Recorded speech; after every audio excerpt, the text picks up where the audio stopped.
다시 한 번 더 오늘 2025년도 마지막 주일 예배에 오신 여러분들을 환영하고요.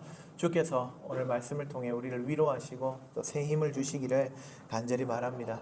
제가 올해 시작할 때쯤에 여러분들에게 드렸던 말씀이 있는데 기억하실지 모르겠습니다. 두고 보십시오. 조만간에 성탄절 올 겁니다. 라고 했는데 아니나 다를까 눈 깜짝할 새에 성탄절이 다가왔고 마지막 주일을 맞이하게 되었습니다. 아마 여러분들 한 해를 돌아보시면은 후회도 감사도 기쁨도 아쉬움도 많이 있을 줄 압니다. 그런데 우리 하나님께서 우리에게 매해 이렇게 해가 지고 뜨게 하는 것은 저와 여러분에게 새로운 기회를 주시는 것이라고 생각합니다. 한 해를 매듭을 짓고 그 매듭을 단단히 디딤돌 삼아서 다음 주시는 시간을 더 아름답게 도약하라고 우리에게 매해 연말 또 연시를 주시는 것 같습니다. 이 마지막 시기를 여러분 은혜 가운데 잘 보내시면서 주님이 주시는 새날을 기쁨으로 받아 누리시기를 주님의 이름으로 축복합니다. 여러분 2025년의 마지막 주일입니다. 올 한 해 우리를 신실하게 인도하신 하나님의 은혜가 이 자리에 모인 여러분 모두에게 또한 가득하기를 소망합니다. 한 해 끝자락에 서면은 늘 지나온 길을 복귀하게 됩니다. 올해를 돌아보니까 거친 파도도 있었고 또 따뜻한 햇살도 있었던 것 같습니다. 그 모든 순간을 지나서 오늘 우리가 이 거룩한 자리에 모여서 예배할 수 있게 되었습니다. 모든 것이 하나님의 은혜인 줄 알고 감사와 찬송을 올려드리는 저와 여러분 되기를 주님의 이름으로 축복합니다. 슬픔과 기쁨, 고난과 성공, 그 모든 것이 하나님의 선물입니다. 올 한 해를 잘 매듭 짓고 그 매듭을 디딤돌 삼아서 더 견고한 새해로 나아가시기를 바랍니다. 오늘 우리는 요한계시록의 7교회 중에서 주님의 가장 큰 기쁨이 되었던 한 교회, 바로 빌라델비아 교회를 만나보려고 합니다. 제가 설교를 준비하면서 이 교회를 가만히 묵상해 보니까 이 모습이 우리 제8영도 교회하고 굉장히 많이 닮아 있다 느꼈습니다. 오늘 이 말씀을 통해서 우리를 칭찬하시고 위로하시며 또 능력을 주시는 주님의 음성을 듣고 기뻐하는 우리가 되기를 간절히 바랍니다. 여러분 요한계시록 초두에는요, 특히 2장과 3장에는 소아시아 7교회에 보내는 우리 주님의 편지 혹은 말씀이 기록이 되어 있습니다. 이 편지들을 읽어보면은요, 한 가지 좀 공통점이 보이는데요. 뭐냐면은 주님이 각 교회들에게 무슨 말씀을 하시기 전에 자기가 어떤 분인지를 꼭 설명을 하고 이야기를 진행하신다는 겁니다. 근데 각 교회에 나타나는 모습이 7교회면은 7가지로 다 다르게 나타납니다. 예를 들어서 버가모 교회는요, 좌우에 날선 검을 쥐신 이로 나타납니다. 또 서머나 교회는 죽었다가 살아나신 이로 등장하시고요. 두아디라 교회에는 그 눈이 불꽃 같은 분이다, 이렇게 나타나십니다. 여러분, 주님은 한 분이신데 왜 각 교회에게 각기 다른 모습으로 나타나실까요? 그건요, 이 7교회가 각각 처해 있는 형편과 아픔이 저마다 달랐기 때문입니다. 치통이 있는 사람에게는 치과의사가 필요하죠. 치과의사만이 정확하게 진단을 하고 처방을 내릴 수가 있습니다. 마찬가지로 주님은 마치 의사가 환자의 증상에 맞춰서 이 처방전을 정확하게 써내려가듯이 각 7교회에게 가장 필요한 모습으로 나타나시고 찾아오셨던 겁니다. 박해로 인해 죽음의 공포 앞에 서 있었던 서머나 교회에게는요, 나는 죽었다가 살아난 자다, 나는 부활의 주님이다 하시면서 위로하신 겁니다. 세상과 타협하면서 영적으로 잠이 들어있던 버가모 교회에게는요, 날카로운 검을 들고 계신 분으로 찾아오시면서 심판자의 모습을 들이미셨습니다. 그들을 경고하신 거죠. 그렇다면 오늘 빌라델비아 교회에 나타나신 주님의 모습은 어떨까요? 주님은 이 교회의 7절과 같은 모습으로 나타나십니다. 거룩하고 진실하사 다윗의 열쇠를 가지시니 곧 열면 닫을 사람이 없고 닫으면 열 사람이 없는 그가 이르시되. 예수님은요, 거룩하고 진실하신 분으로서 다윗의 열쇠를 딱 쥐고 빌라델비아 교회 앞에 나타나셨습니다. 이런 거룩하고 진실하다고 했습니다. 거룩과 진실, 이것은요, 구약 성경에 보니까 오직 하나님 한 분에게만 적용되는 그분의 상품입니다. 주님은 지금 불안에 떨고 있는 빌라델비아 성도들에게 내가 바로 하나님이야, 내가 너희를 지키고 너희를 구원하여낸 하나님이야, 이렇게 선언하시면서 다가오고 계신 것이죠. 그러면은 그런 하나님이신 예수님이 다윗의 열쇠를 쥔 모습으로 찾아오셨는데 열쇠는 왜 쥐고 계시느냐 궁금하지 않을 수가 없습니다. 여러분, 이거는 빌라델비아라는 이 도시를 이해하면은 주님이 왜 하필 열쇠를 들고 오셨는지를 이해할 수가 있습니다. 여러분, 빌라델비아 이 말은요, 필레오 그리고 아델포스 이 말이 합쳐진 겁니다. 필레오 이 말은 사랑한다는 뜻이고요, 아델포스 이 말은 형제라는 뜻입니다. 그러니까 필라델피아 이 말은 형제 사랑의 도시다. 굉장히 따뜻하고 감성적인 이름의 도시입니다. 하지만 이 아름다운 이름을 가진 이 도시는 역사적으로는 참 고달픈 곳이었습니다. 주 17년에 발생한 대지진 때문에 도시 전체가 한번 무너진 그런 경험이 있습니다. 그리고 그 이후에도 아마 이 지질학적인 위치 때문에 여진이 끊이지를 않았다고 합니다. 사람들은 늘 집 밖으로 도망칠 준비를 하면서 그렇게 살았습니다. 여러분, 2016년도인가요? 우리 부산에도 지진이 한번 크게 왔던 적이 있습니다. 기억나십니까? 제가 3.1교회 사역할 때였는데 건물이 막 흔들리더라고요. 그리고는 그 다음 여진이 왔습니다. 이거 안 되겠다. 한 번 더 오면 애들 들쳐업고, 그때 3.1교회 주차장이 굉장히 넓었거든요. 이 공터로 뛰어나가야 되겠다. 제가 마음을 먹고 있었습니다. 근데 지진이 오고 여진이 일어나니까 여러분, 세상이 흔들리는 그 공포가 처음 겪어보는 두려움이었습니다. 그런데 이 빌라델비아 도시에 살던 사람들은 그런 공포 속에 늘 지냈던 겁니다. 삶의 터전 자체가 흔들리는 불안함, 그것이 빌라델비아 사람들의 일상이었습니다.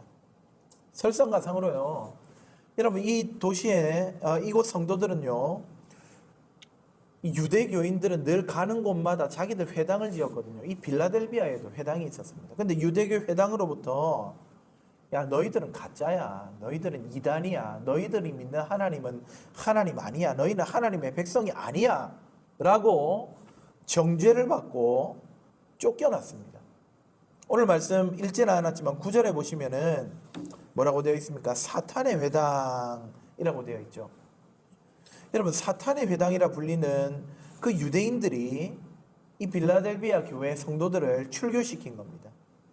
당시 유대 사회에서 출교를 당했다는 것은 경제적인 생존과 사회적인 보호막을 모두 잃었다는 그런 절망적인 의미였습니다.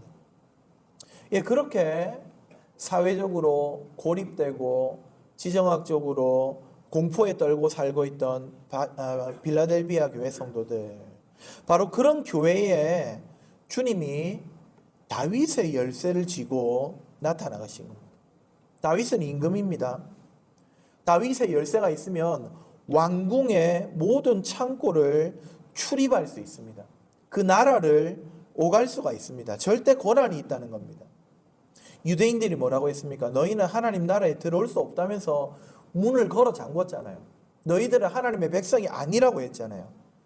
바로 그때 주님께서는 천국 열쇠를 들어 보이시면서 이 교회에게 말씀하고 있는 겁니다. 천국의 문을 여닫는 권세는 그들에게는 없어. 그 열쇠는 지금 내 손에 있다. 세상이 너희를 거부해도 내가 너희를 위해 문을 열어두었으니까 두려워하지 말아라. 내가 열어줄게. 내가 열면 닫으리가 없어. 주님은 빌라델비아 교회 성도들을 이렇게 위로하고 계셨습니다. 자, 그러면 주님은 이 빌라델비아 교회에 도대체 무슨 면모를 보고 그들에게 천국 문을 열어주셨을까요? 혹시 그들에게 대단한 권력이나 혹은 화려한 업적이 있었을까요? 8절을 보겠습니다. 볼지어다 내가 네 앞에 열린 문을 두었을 때 능히 닫을 사람이 없으리라. 내가 내 행위를 아노니 네가 작은 능력을 가지고서도 내 말을 지키며 내 이름을 배반하지 아니하였도다. 주님께서 그들에게 열린 문을 주시고 열쇠를 들고 찾아오신 이유는 그들이 큰 능력을 들고 대단한 업적을 이루었기 때문이 아니었습니다. 주님은 그들이 작은 능력을 가졌음에도 주님의 말씀을 신실하게 지키고 주님을 배반하지 않았다는 점을 주목하고 계셨습니다. 여러분, 세상은 능력의 크기에 따라 문을 열어줍니다. 여러분, 돈이 있어야 고급 호텔에 들어갈 수 있잖아요. 그 객실문을 열 수가 있습니다. 실력이 있어야지 성공의 문을 열 수 있습니다. 하지만 우리 주님은 능력이 작은 이 빌라델비아 교회에게 하늘의 문을 열어주고 계셨습니다. 사실 이 빌라델비아 교회 성도들은 지진의 트라우마에 시달리고 회당에서 쫓겨나 경제적으로도 가난한 사람들이 많았을 겁니다. 객관적으로 보면은 보잘것없는 힘을 갖고 있는 교회가 빌라델비아 교회입니다. 하지만 주님은 그 결핍된 상태를 오히려 당신의 능력을 드러낼 그런 최적의 조건으로 여기셨습니다. 빌라델비아 교회는 능력이 없기 때문에, 가진 것이 적었기 때문에, 자랑할 만한 것이 없었기 때문에 오히려 주님을 의지할 수밖에 없었고 간절하게 말씀을 붙들고 살아갔던 것입니다. 이것이 바로 빌라델비아 교회가 계시록의 7교회 중에서 책망은 없고 칭찬만 받은 이유가 되었습니다. 7교회 중에 다 욕을 듣습니다. 오직 2교회, 서머나 교회와 빌라델비아 교회만 칭찬을 듣는데 그 가운데 한 교회가 된 것, 적은 능력을 가졌음에도 불구하고 신실하게 주님의 말씀을 붙들고 순종했기 때문이었습니다. 사랑하는 여러분, 저는 이 말씀을 묵상하면서 우리 제8영도교회를 떠올리지 않을 수가 없었습니다. 세상의 눈으로 보면은 우리도 숫자가 적지요. 지난 주일에 한 65명 오셨는데 오늘은 또 몇 명 정도 되는지 모르겠습니다. 그 지난 주일에는 한 55명이 안 되게 이렇게 또 예배. 세상적으로 보면은 적은 숫자가 모여 있습니다. 지역의 낙후됨이나 또 성도들의 형편을 보면은 위축될 만한 요소들도 없지가 않습니다. 하지만 여러분, 우리 주님은 저와 여러분의 적은 능력, 작은 숫자를 결코 결격 사유로 보질 않으십니다. 오히려 그 작은 힘을 다해 주님의 말씀을 지키려고 애썼던 저와 여러분을 하나님은 주목하시고 우리 교회에게 하늘 문을 열어 복을 내리고 계셨습니다. 올 한 해 우리 하나님의 말씀에 신실하려고 노력했습니다. 주께서 우리에게 명령하신 대로 하나님을 사랑하고 서로 사랑하고자 우리에게 주어진 적은 능력을 가지고 최대한 몸부림쳤습니다. 매주 드리는 예배가 습관적인 종교 의례가 되지 않기 위해서 여러분 모두 깨어 경성하며 간절한 심령으로 이 예배로 나아왔습니다. 주일 오후에 피곤함을 이기면서 하나님이 우리에게 명령하시는 삶이 무엇인지 계명을 배웠고 우리의 능력 없음을 알고 기도를 배워 아버지 앞에 간구하였습니다. 그 시간들을 아마도 주님은 너희가 내 말씀에 신실했구나, 우리를 칭찬하는 제목으로 보셨을 것입니다. 우리는 능력이 작지만 또한 우리의 작은 손을 모아서 이웃을 향해서 뻗었습니다. 수요일마다 고신대 학생들을 섬기기 위해 손을 뻗었는데 오히려 여러분 우리가 영적인 풍성함을 누리게 되었습니다. 그 학생들이 자발적으로 우리 교회 수요기도회를 섬기면서 찬양과 기도가 뜨겁게 되었습니다. 지역의 아동보호기관 아이들의 그 손을 잡아주었습니다. 너는 사랑받기 위해 태어났다고 우리가 축복하면서 그들의 존재 이유를 일깨워주고 생일잔치를 열어주었습니다. 복음을 들고 멀리 타국에 나가 있는 선교사들을 도왔고요. 미래자립교회의 그 연약한 손을 잡았습니다. 인도네시아 이주민 교회와 교제하면서 국경을 초월한 하나님의 나라를 경험하기도 했습니다.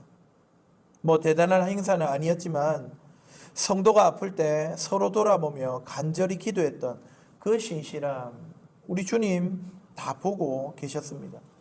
우리 교회에 이제 입원하신 분들이 계시는데 제가 이렇게 입원하시면 가서 신방을 하잖아요. 그러면은 우리 교회 성도님들 한 분 한 분 찾아와서 위로하고 함께 아파하고 격려하고 기도했다는 말씀을 모든 분들이 하시더라고요. 결산을 해보니까 그럼 재정도 필요한 만큼 우리 하나님께서 딱 채워주셨습니다. 여러분 이 모든 은혜가 어디에서 왔습니까? 우리가 그만큼 성실하고 능력이 있어서 그랬던 겁니까? 그렇지 않죠. 우리가 커서가 아니라 주님이 우리 앞에 문을 열어주시고 하늘의 상급을 부어주셨고 또 감당할 수 있도록 힘을 허락하여 주셨기 때문에 우리가 감당할 수 있었던 것입니다.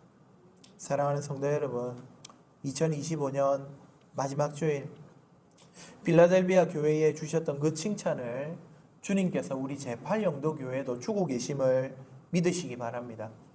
참 애썼다. 잘 견뎠다. 네 작은 능력에도 불구하고 나를 배반하지 않고 서로 사랑하고 나를 사랑하라는 말을 잘 지켰구나. 이제 내가 네 앞에 아무도 닫지 못할 문을 활짝 열어주겠노라. 주님께서 우리에게 말씀하고 계십니다. 여러분 올해가 가고 또 새해가 시작되겠죠. 새해가 시작된다 하더라도 세상은 변하지 않을 겁니다. 여전히 우리를 숫자로 겁줄 것이고 환경은 우리를 불안하게 할지도 모릅니다. 그러나 다윗의 열쇠를 주신 그 하나님 되신 예수님이 저와 여러분 편이라는 사실을 믿으시기 바랍니다. 주님이 열면 닫을 자가 없습니다. 이제 곧 맞이할 새해에 우리에게 필요한 것은 더 큰 능력이 아니라 여전히 주님의 말씀을 붙들고 살아가는 신실함입니다. 하나님을 더 깊이 사랑하고 이웃을 향해 기꺼이 열린 문이 되어주는 그 순종을 주님께서는 우리에게 기대할 것입니다. 작은 능력에도 불구하고 한 해 동안 신실하게 달려오신 여러분 모두를 마음을 다해 축복하고 격려하고 싶습니다. 정말 수고 많으셨습니다. 새롭게 펼쳐질 새해에도 주님을 더욱 의지하면서 그분의 말씀을 쫓아 살아가는 그 말씀을 신실하게 지켜내는 우리 모든 제8영도교회 성도들이 되시기를 주님의 이름으로 축복합니다. 아멘.